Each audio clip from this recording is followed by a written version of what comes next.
Hello my dear friend, welcome to education point online. So friend, कैसे हैं आप लोग? आई होप बहुत अच्छे होंगे। सो मेरे प्यारे बच्चों, आज अपन स्टार्ट करने वाला एक नया टॉपिक। जिस टॉपिक का नाम है आपका सेट थ्योरी। ठीक है मेरे प्यारे बच्चों, चलिए बेसिकली आपने क्लास 11-12 में इसको पढ़ा है, वही सेट थ्योरी यहां पर आपको पढ़ना है। बस थोड़ा सा क्या होगा, इसमें चेंजेस होगा, थोड़ा सा आपको आगे का भी इसमें पढ़ना रहेगा बेटा। बेसिकली लगभग 90% आपका वही होगा जो आपने क्लास 11-12 में पढ़ा है। लेकिन मेरे प्यारे बच्चों, इसमें क्या है, आपको ओवर कॉन्फिडेंट नहीं होना है कि आपको सब कुछ आता है। अगर आप ये मान लोगे कि आपको सब कुछ आता है तो आप नहीं सीख पाओगे। इस सब्जेक्ट को सीखना बहुत जरूरी है क्योंकि ये डायरेक्ट आपके प्रोग्रामिंग में यूज होता है। ठीक है बेटा, चलिए। तो आई होप, मैं ये सोचूंगा कि जो भी इस लेक्चर को देख रहा है वो अपने आप को जीरो मानकर सीखने की कोशिश करेगा। मैं ये नहीं बोल रहा हूं आपको नहीं आता है, आपको आता है, लेकिन सीखने के लिए आप ये सोच के चलो कि आपको कुछ नहीं आता, तब जाके आपको क्या होगा, इस सब्जेक्ट में थोड़ा सा इंटरेस्ट आएगा, क्योंकि बड़ा बोरिंग है यार। ठीक है, चलिए बेटा। तो सेट आपने क्लास 11-12 में बहुत पढ़ा है। क्या है बेटा set? Set is a collection of well defined object और एलिमेंट। मतलब बेटा सेट क्या है, बेसिकली एक कलेक्शन है। किसका? ऑब्जेक्ट का और एलिमेंट्स का। ठीक है, वो ऑब्जेक्ट और एलिमेंट्स आपका कुछ भी हो सकता है, 1 2 3 4 5 हो सकता है, आपका अल्फाबेट ABCDE हो सकता है, वो कुछ भी हो सकता है मेरे प्यारे बच्चों। लेकिन उसमें जो प्रॉपर्टी है ये होनी चाहिए वेल डिफाइंड। मतलब सेट के जो एलिमेंट्स होने चाहिए बेटा वो वेल डिफाइंड होने चाहिए। अब आप बोलोगे सर ठीक है, वेल डिफाइंड का मतलब क्या होता है? देखो एक बात समझो, जैसे कि मैंने यहां पर लिख कर रखा है एक set A is equals to 1 2 3 4। इस अंदर को क्या बोलते हैं बेटा? अंदर वाले जो चीजें हैं उनको क्या बोलते हैं? एलिमेंट्स बोलते हैं। और ये जो A है बेटा, ये क्या है? आपका नोटेशन ऑफ सेट है। ठीक है, क्या मैं इसको बोल सकता हूं कि ये वेल डिफाइंड है? मैं बोल सकता हूं हाँ ये वेल डिफाइंड है। बोलोगे सर आप बड़ा वेल डिफाइंड कर रहे हो, होता क्या है ये तो बताओ। देखो मेरे प्यारे बच्चों, सेट का वेल डिफाइन होना जरूरी। इसका मतलब ये है कि अगर कोई सेट मैं बना रहा हूं और अगर वही कंडीशन में सेट आप बना रहे हो और अगर उसी कंडीशन में कोई और बंदा सेट बना रहा है, तो तीनों का सेट क्या होना चाहिए? इक्वल होना चाहिए, तभी उसको क्या बोलेंगे? वेल डिफाइंड बोलेंगे। बोलोगे सर क्या बताया, कुछ नहीं समझ में। देखो बेटा, एक एग्जांपल लेता हूं, आपको पूरी चीजें क्या हो जाएंगी? क्लियर हो जाएंगी। अगर मैं एक सेट बनाता हूं जिसमें क्या होगा बेटा? कलेक्शन ऑफ मंथ होगा, कि एक साल में कितने मंथ्स आते हैं। ठीक है, वो उसका क्या करूंगा बेटा? मैं एक सेट बनाता हूं। देखो तो मंथ में कौन कौन सा मंथ आता है बेटा? जनवरी आता है, फरवरी आता है, मार्च आता है, अप्रैल आता है, डॉट डॉट डॉट। अगर मैं आपको बोलूं, मैं आपको बोलूं कि भैया एक ऐसा सेट बनाओ जिसमें क्या होना चाहिए? कलेक्शन ऑफ मंथ्स होना चाहिए इन अ ईयर, कि एक साल में कौन कौन सा मंथ आता है, तो जाहिर सी बात है आप भी वही बनाओगे, जनवरी, फरवरी, मार्च। अगर आप किसी तीसरे बंदे को बोलते हो कि भाई एक ऐसा सेट बनाओ जिसमें क्या होना चाहिए? कलेक्शन ऑफ मंथ होना चाहिए, तो वो तीसरा बंदा भी वही बनाएगा। वो भी जनवरी, फरवरी, मार्च, अप्रैल, मई, जून, वो भी क्या करेगा बेटा? वही सेट बनाएगा। तो देखो कोई चेंजेस आया क्या? नहीं। तो इसी को क्या बोलते हैं बेटा? हम लोग बोलते हैं वेल डिफाइंड। एक और एग्जांपल लेते हैं बेटा, कभी भी एक एग्जांपल सफिशिएंट नहीं होता, एक और एग्जांपल लेते हैं। जैसे कि मैं एक सेट बनाता हूं जिसमें 1 से लेकर 6 तक नंबर होंगे, 1 to 6, 1 और 6 को इंक्लूड नहीं करेंगे। 1 से लेकर 6 तक के बीच का नंबर का सेट बनाना है। तो यार 1 से 6 के बीच में क्या आता है? 2 आता है, 3 आता है, 4 आता है, 5 आता है।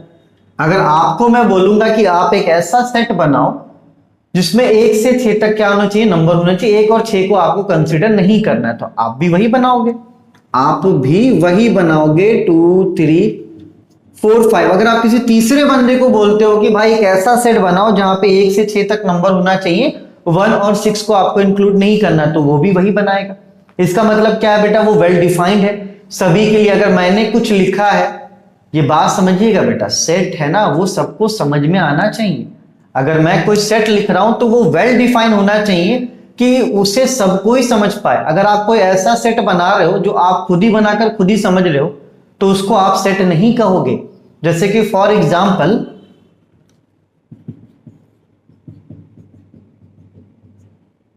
मैंने एक सेट बना दिया, अब इससे आप कुछ समझ नहीं पा रहे हो, तो अगर आप इससे कुछ समझ नहीं पा रहे हो, ये वेल डिफाइन नहीं है, तो इसे आप सेट नहीं कहोगे।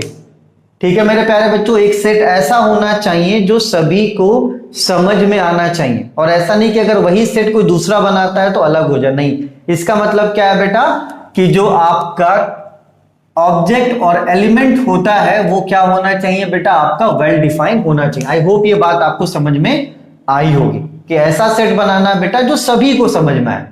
अगर कोई तीसरा बंदा भी वो सेट बनाए तो वही बनना चाहिए, तभी हम लोग उसे क्या कहेंगे, सेट कहेंगे। ठीक है बेटा, चलिए सेट में कुछ भी हो सकता है, एलिमेंट में आपका नंबर हो सकता है, अल्फाबेट हो सकता है, ये तो खैर आप सभी को पता है, लेकिन यहाँ जो इंपॉर्टेंट था बेटा वो क्या था, आपका वेल डिफाइंड था। ठीक है, चलिए इसको आप नोट कीजिए बेटा, फिर अपन क्या करते हैं, आगे बढ़ते हैं। आई होप ये आपको समझ में आओगे। एक और एग्जांपल दे दूं क्या, जैसे कि मैं आपको बोलूं कि एक ऐसा सेट बनाओ जिसमें डेज आते हो इन अ वीक, तो जाहिर सी बात है डेज इन अ वीक मैं भी वही बनाऊंगा, मंडे, ट्यूसडे, वेडनेसडे, आप भी वही बनाओगे। किसी तीसरे बंदे को बोलोगे भाई एक ऐसा सेट बनाओ जिसमें डेज आना चाहिए इन अ वीक, तो वो भी वही बनाएगा। ठीक है, इसका मतलब क्या है बेटा कि ये वेल डिफाइन है, कोई भी डिफरेंस नहीं हो रहा है। ठीक है, चलिए बेटा इसको नोट कीजिए, फिर अपन आगे बढ़ते हैं।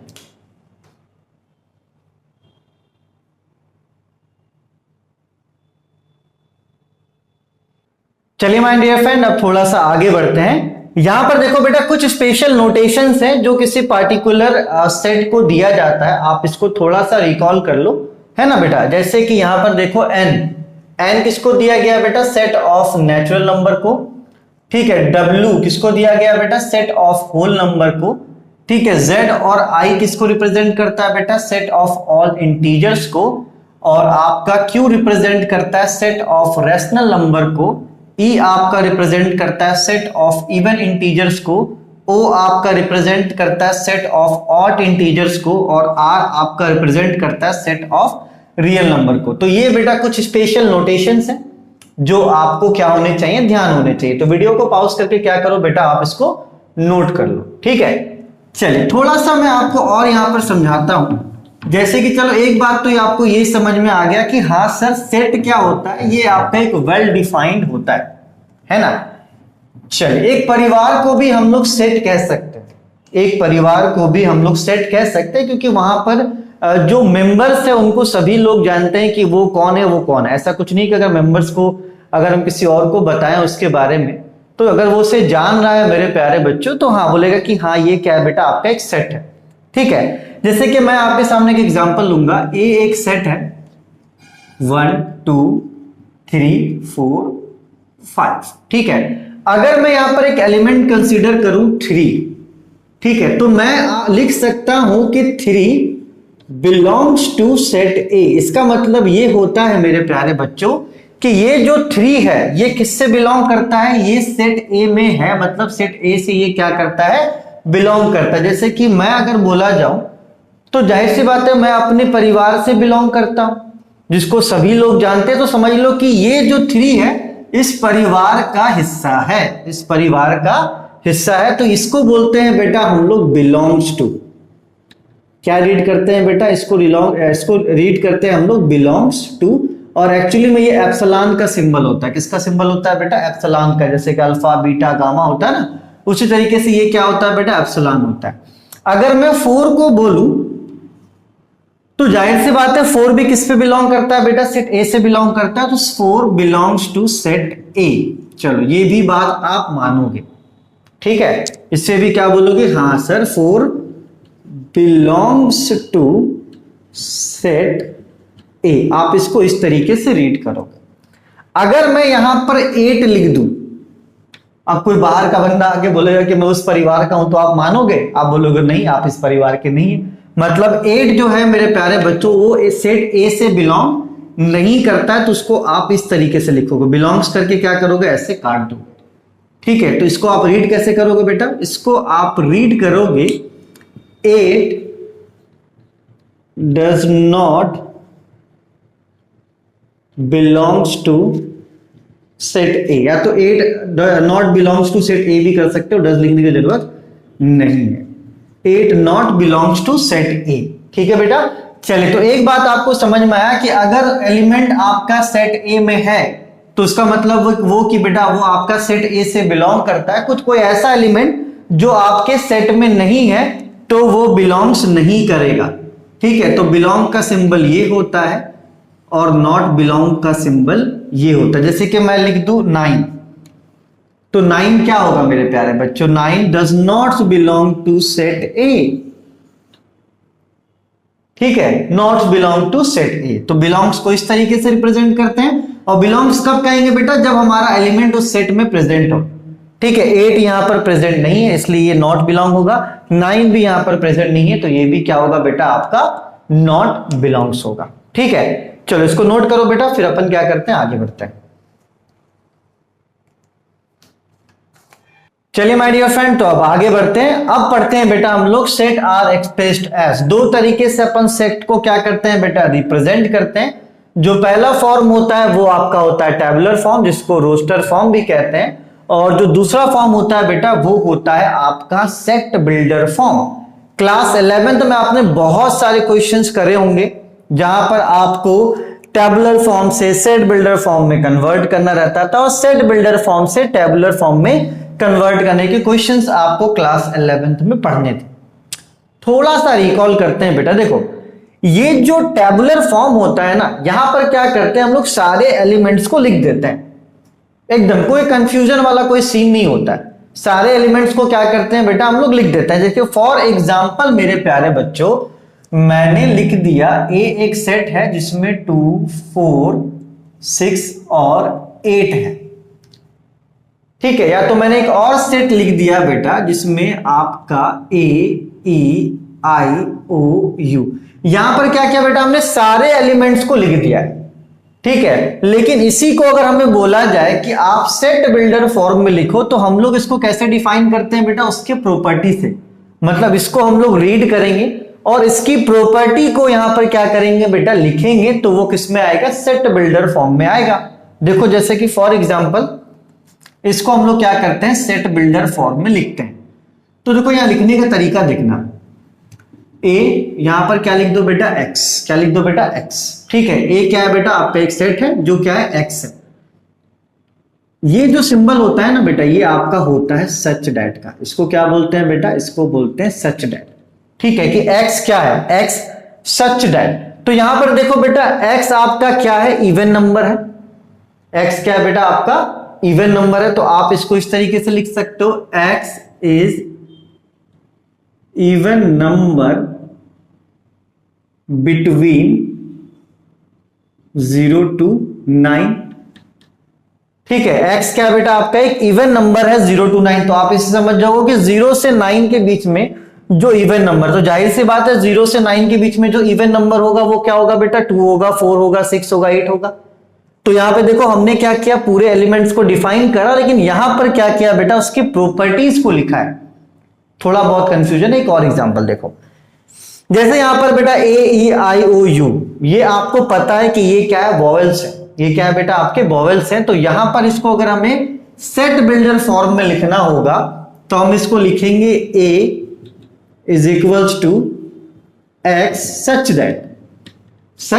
दैट एक्स क्या है बेटा? X is vowel of English alphabet. Vowel of English alphabet. ठीक है बेटा, तो आप इसे भी अगर पढ़ोगे तो आपके दिमाग में ये आ जाएगा कि हाँ ये क्या कहना चाहता है? ए, ई, आई, ओ, यू, क्योंकि वॉवेल्स आपके वही होते हैं। ठीक है, एक और एग्जांपल देखो मेरे प्यारे बच्चों,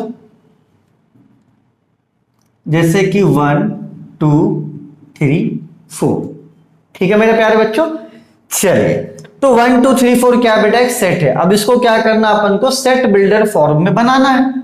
तो जाहिर सी बात है हम इसको क्या लिखेंगे? ए एक्स सच दैट। इसको देखो बेटा बहुत सारे तरीके से लिखा जा सकता है। हम लोग इसको ऐसे भी लिख सकते हैं कि ये जो एक्स होगा मेरे प्यारे बच्चों वो एक से बड़ा और एक के बराबर होगा, और मेरे प्यारे बच्चों छोटा होगा 4 से और 4 के बराबर होगा। हम इसको इस तरीके से भी लिख सकते हैं। तो जैसे जैसे आगे बढ़ेगा, देखो बेटा x क्या है? 1 के बराबर 1 से के बराबर 1 से बड़ा भी, और 4 के बराबर 4 से छोटा भी। तो इसका मतलब क्या होता है? 1 के बराबर 1 से बड़ा मतलब 1, 2, 3, 4 के बराबर और 4 से छोटा 4, 1, 2, 3, 4।